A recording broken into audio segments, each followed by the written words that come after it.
गए, जिसमें अकेले रांची में ही 1593 पॉजिटिव मरीज मिले। रांची के बाद जमशेदपुर में 1160 मरीज कोरोना संक्रमित पाए गए हैं। रिकवरी रेट की बात करें तो 1692 लोग कोरोना संक्रमण से मुक्त हुए हैं, जिसमें 378 रांची में, 327 बोकारो में, 272 जमशेदपुर में शामिल है।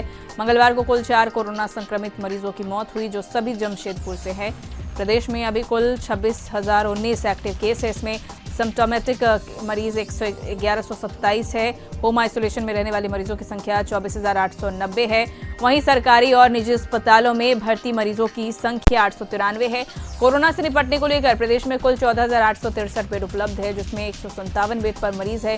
वहीं अगर राजधानी रांची की बात करें तो रांची में 2390 बेड मरीजों के लिए उपलब्ध है। इसमें 135 बेड पर अभी मरीज ने इलाज करवा रहे हैं। आईसीयू बेड की बात करें तो प्रदेश में 3,204 आईसीयू बेड कोरोना मरीजों के लिए रखे गए हैं, जिसमें 76 पर अभी मरीज इलाज करवा रहे हैं। वेंटिलेटर बेड की बात करें तो प्रदेश में कुल 1456 वेंटिलेटर बेड तैयार है।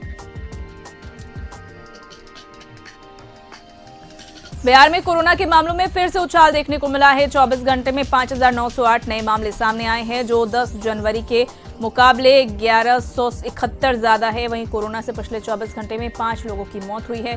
बिहार में अब एक्टिव मरीजों की संख्या बढ़कर 25,051 पहुंच गई है, तो वहीं रिकवरी रेट घटकर 95% के करीब आ गया है। बिहार के मुख्यमंत्री नीतीश कुमार कोरोना संक्रमित हो गए हैं। बिहार सीएम के संक्रमित होने पर पीएम नरेंद्र मोदी भी चिंतित है। मंगलवार को प्रधानमंत्री नरेंद्र मोदी ने नीतीश कुमार से फोन पर बात की। इस दौरान उन्होंने कोरोना संक्रमित सीएम का हाल जाना। इसके साथ ही पीएम ने सीएम के जल्द स्वस्थ होने की कामना की। बता दें कि सीएम नीतीश कुमार के सोमवार को आरटीपीसीआर टेस्ट में संक्रमण का पता चला था। सीएम अभी होम आइसोलेशन में है। नीतीश कुमार चिकित्सकों की देखरेख में है। पलामू में 15 घंटे बाद नेशनल हाईवे 98 पर परिचालन शुरू हो गया। दरअसल पलामू में नवा बाजार थाना में तैनात एसआई लालजू यादव ने थाने में ही फांसी लगाकर आत्महत्या कर ली थी, जिससे नाराज लोगों ने थाने के सामने सड़क जाम कर दिया था। झारखंड मुक्ति मोर्चा के केंद्रीय महासचिव सुप्रियो भट्टाचार्य ने कहा है कि भारतीय जनता पार्टी बीते दिनों सिमडेगा में हुई मॉब लिंचिंग की वारदात के मामले पर राजनीतिक कर रही है। रांची में पत्रकारों से बातचीत में सुप्रियो भट्टाचार्य ने कहा कि प्रदेश बीजेपी अपनी पिछली सरकार की नाकामियों पर पर्दा डालने के लिए यह सब कर रही है। उन्होंने कहा कि मामले पर राज्य सरकार गंभीर है और पुलिस प्रशासन उस मामले पर गंभीरतापूर्वक कार्य कर रही है। उन्होंने कहा कि बीजेपी को अपने कार्यकाल को नहीं भूलना चाहिए, जब पत्थलगड़ी के नाम पर आदिवासियों को सताया गया। उन्होंने कहा मौजूदा राज्य सरकार ने पारा शिक्षकों को न्याय देने का काम किया। मुख्यमंत्री नीतीश कुमार कोरोना पॉजिटिव हो गए हैं। चिकित्सकों की सलाह पर वे घर में ही आइसोलेशन में हैं। उन्होंने सभी से कोविड अनुकूल सावधानियां बरतने की अपील की। मुख्यमंत्री कार्यालय के द्वारा सोमवार को ट्वीट कर इसकी जानकारी दी गई है।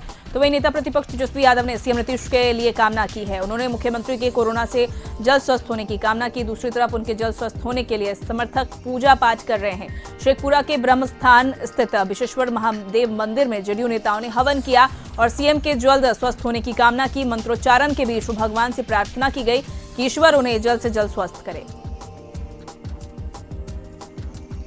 बगा में दोन के सुदूर गांव में एसएसबी ने सामाजिक चेतना अभियान चलाया। सशस्त्र सीमा बल 65वीं बटालियन के तत्वाधान में रामनगर के चंपापुर दोन में सामाजिक चेतना अभियान का आयोजन किया गया। नवादा सद्भावना चौक के पास शराब लदा पिकअप वैन पलट गई, जिसके बाद शराब लूटने की होड़ मच गई। बताया जा रहा है कि पिकअप वैन गया से नवादा आ रही थी और इस बीच सद्भावना चौक के पास डिवाइडर से टकरा गई। गाड़ी पलटने के बाद गाड़ी चालक मौके से फरार हो गया। गाड़ी पलटते ही लोगों की भीड़ जमा हो गई और फिर जिससे मौका मिला वो शराब लूटने में लग गया। सहरसा में सोनबरसा राजो थाना क्षेत्र के विराटपुर गांव में के समीप बाइक दुर्घटना में 2 युवक गंभीर रूप से घायल हो गए। घायलों को सोनबरसा राज पीएचसी लाया गया, जहां एक युवक को डॉक्टर ने मृत घोषित कर दिया। वहीं दूसरे युवक को बेहतर इलाज के लिए निजी नर्सिंग होम में भर्ती कराया गया है, जहां उसकी स्थिति नाजुक बनी हुई है। मृतक की पहचान मोहम्मद शाहिद के रूप में की गई है, जो सोनबरसा राज थाना क्षेत्र के भवरा गाँव का रहने वाला था। सारण झारखंड मुक्ति मोर्चा कार्यालय परिसर में झारखंड मुक्ति मोर्चा नेता भूपेन्द्र सिंह व कार्यकर्ताओं ने प्रत्येक वर्ष की तरह इस वर्ष भी पूर्व मुख्यमंत्री शिबू सोरेन का 78वां जन्मदिन केक काटकर मनाया। इस मौके पर झारखंड मुक्ति मोर्चा के पूर्व प्रत्याशी भूपेन्द्र सिंह ने कहा है कि झारखंड के गांधी है गुरुजी। गुरुजी के लंबी उम्र की कामना हम सभी करते हैं। बाबा वैद्यनाथ से उनके लंबी उम्र की कामना की। इस दौरान मौके पर झारखंड मुक्ति मोर्चा के नेता और कार्यकर्ता सहित दर्जनों आम लोग शामिल होकर गुरुजी की लंबी उम्र की कामना की।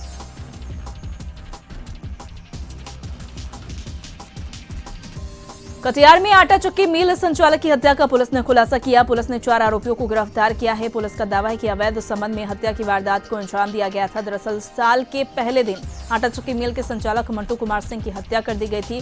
मृतक मंटू कुमार सिंह के हत्यारे 2 शूटर, 1 लाइन और हत्या के लिए आर्म्स उपलब्ध कराने वाले आरोपी समेत कुल 4 अपराधियों की गिरफ्तारी हुई है। एसपी जितेंद्र कुमार ने मामले का खुलासा करते हुए कहा कि मृतक मंटू कुमार सिंह का उसके पार्टनर सुबोध की पत्नी के साथ अवैध संबंध था, जबकि एक और शख्स भोलू का भी संबंध सुबोध की पत्नी के साथ था। सुबोध और भोलू ने हत्या की योजना बनाई और 1 जनवरी की रात जब मृतक मंटू कुमार अपने ससुराल कटिहार आया था और वहीं उसके पार्टनर ने उसे कॉल करके बुलाया और हत्याकांड को अंजाम दिया।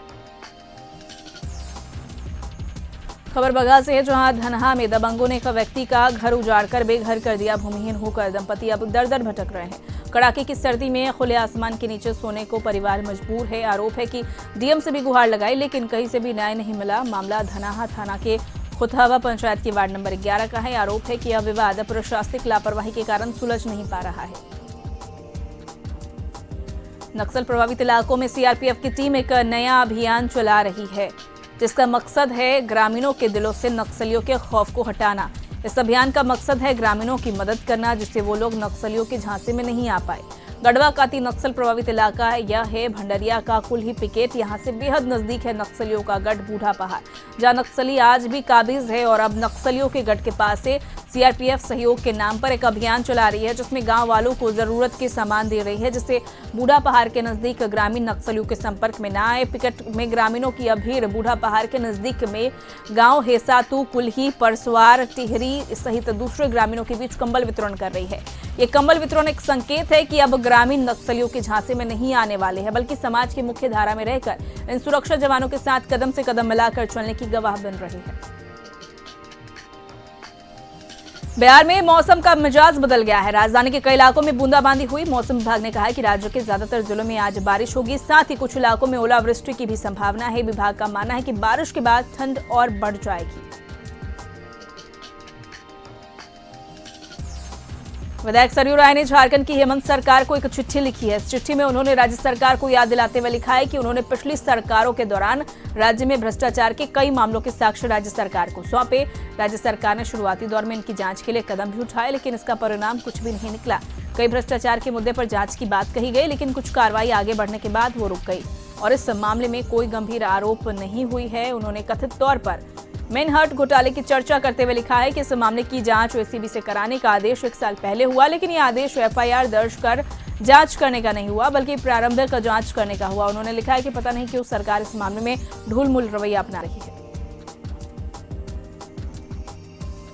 बेगूसराय में इंटर के छात्र का शव बांसवारी में लटका हुआ मिला है। परिजनों का आरोप है कि गांव के दबंगों ने छात्र की हत्या कर शव को पेड़ से लटका दिया।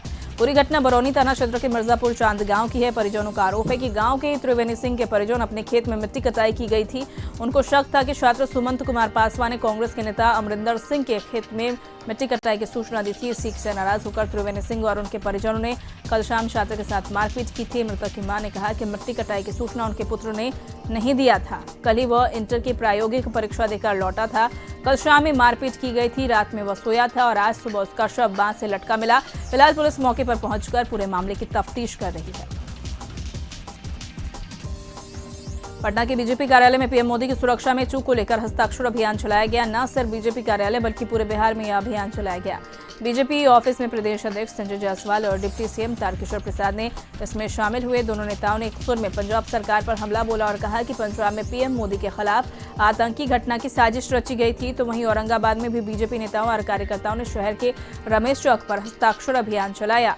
बता दें कि इस हस्ताक्षर अभियान के माध्यम से प्रधानमंत्री की सुरक्षा में हुई चूक में शामिल अधिकारियों पर कार्रवाई की मांग की जा रही है। मुख्यमंत्री हेमंत सोरेन ने राज्य के पूर्व मुख्यमंत्री और राज्यसभा सांसद दिशोम गुरु शिबू सोरेन के 78वें जन्मदिन के मौके पर उनको फूल देकर बधाई और शुभकामनाएं दी। इस मौके पर मुख्यमंत्री ने शिबू सोरेन का पैर छूकर आशीर्वाद लिया और ईश्वर से उनके दीर्घायु जीवन और उत्तम स्वास्थ्य की कामना की।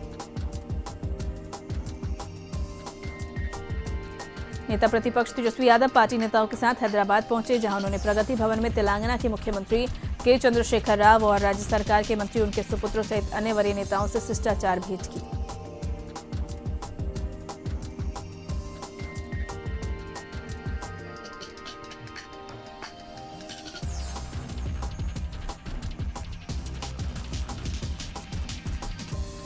जेडीयू संसदीय बोर्ड के राष्ट्रीय अध्यक्ष उपेंद्र कुशवाहा ने तेजस्वी यादव के तेलंगाना के सीएम से मुलाकात को लेकर चुटकी लिए। उपेंद्र कुशवाहा ने कहा कि तेजस्वी यादव के बारे में देश की जनता जानती है। कुछ सामाजिक समीकरण की वजह से उनकी सीट चुनाव में ज्यादा आई है, लेकिन देश की राजनीति में तेजस्वी यादव कुछ कर ले यह दिखता नहीं है।